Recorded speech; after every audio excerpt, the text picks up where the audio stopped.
from storyflo. This is your daily audio brief. Jessica, July 27th. The day in 10, let's begin with the story drawing the most coverage. Let's get into it. First, from the Hindu top. Congress says exam reform panel announced by PM to divert attention.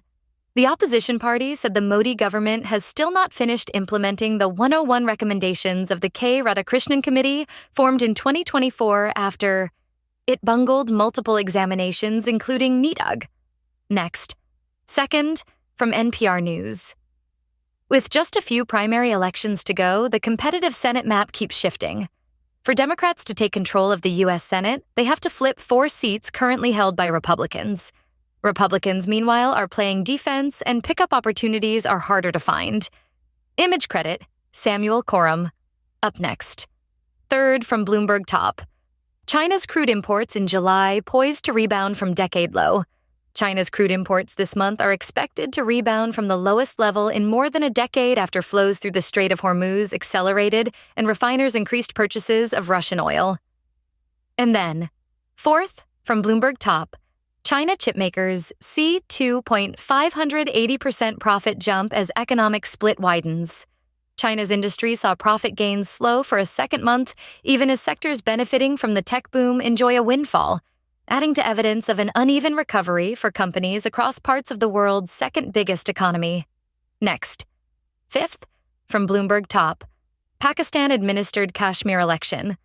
What to know? Does vote matter to India? So voters in Pakistan-administered Kashmir are heading to the polls to elect members of the Legislative Assembly. This is happening in July and August. The lawmakers they choose will then select a prime minister to form the local government. This election is pretty significant because it's going to shape the local leadership in the region. The newly elected lawmakers will have a term of 5 years, and they'll be responsible for making decisions on various local issues. The election is seen as important for the region's internal governance, but its implications for the broader Kashmir dispute are less clear. India has long claimed the entire Kashmir region, including the part administered by Pakistan, and has expressed concerns about elections being held there.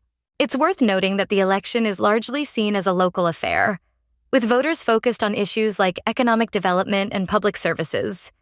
The outcome of the election is unlikely to have a major impact on India's stance on Kashmir, but it could still have some implications for the region's dynamics. The Pakistan-administered part of Kashmir has its own constitution and a degree of autonomy, but Pakistan's federal government still has significant influence over the region. The election is being held under this framework, and the new government will have to navigate its relationship with Pakistan while also addressing local concerns. Overall, the election is an important event for the people of Pakistan-administered Kashmir, and it will be interesting to see how the new government shapes the region's future. Up next. Sixth, from the Hindu top. Why is China's AI push gaining ground? Explained. How have Chinese firms caught up with leading U.S. AI models despite chip restrictions? What advantages do Chinese open-source AI models offer over captive models?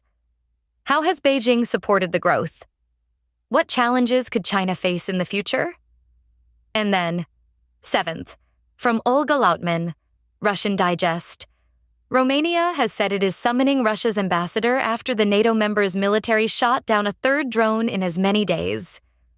Romania has experienced frequent drone incursions since Russia launched its 2022 invasion of Ukraine, but had not shot down any until Friday.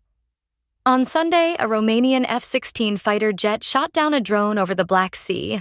5 minutes after it entered the country's airspace, Romania's defense minister, Radu Miruța, said on Facebook. The foreign minister, Oana Toiu, said Romania was summoning Russia's ambassador after repeated violations. The Romanian president, Nicolae next. Eighth, from the Grey Zone. Leaks show Paul Mason secretly advised UK Chancellor John Healey to escalate Ukraine war. Leaked emails show that failed journalist Paul Mason secretly advised UK Chancellor John Healey to escalate the Ukraine war. Mason, along with notorious British military intelligence operative Chris Donnelly, influenced Labour's policies and rhetoric on defense spending, pushing for a massive military buildup to deter Russia. Donnelly has secretly guided London on escalation strategies, including attacks on the Kerch Bridge and the creation of Gladio-style terrorist armies in Ukraine. Healey, who resigned as defense secretary over Starmer's supposed refusal to increase defense spending, has returned to government as chancellor under newly anointed Premier Andy Burnham. Leaked emails indicate that Mason and Donnelly's covert influence led Healey to push for Britain to prime itself for direct conflict with Russia.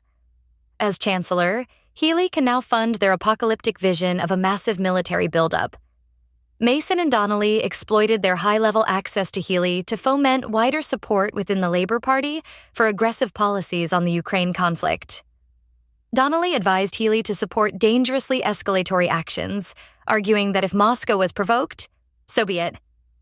Mason, a self-described anti-fascist, has a history of collaborating with the security state and has been exposed for pitching the UK government on his own Integrity Initiative-style propaganda network. The two figures were in continuous contact with Healey from 2021 onwards, providing him with advice on how to escalate conflict with Russia and increase the defense budget.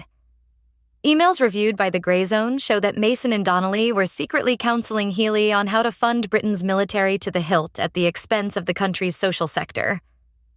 In his resignation letter, Healey took aim at Starmer's defense investment plan, declaring it to be well short of what is required for defense in the country at this dangerous time. He stated it was imperative to speed up the readiness of Britain's military to fight within 2 years, to be prepared to wage all-out war on Russia by 2030. Healey is now ideally placed as Chancellor to finance these objectives. The British government has announced a national campaign to get the country ready for conflict, including a multi-day crisis response exercise next year. This campaign seems to embrace advice Donnelly had been providing to Healey since April 2022, when he emphasized the urgency of moving to the kind of wartime footing needed to prosecute the Ukraine proxy conflict successfully. That's the day. Back at the desk tomorrow. What to watch is in your subscribe link. Want this every morning? It's free. Set up your own feed at storyflo.com.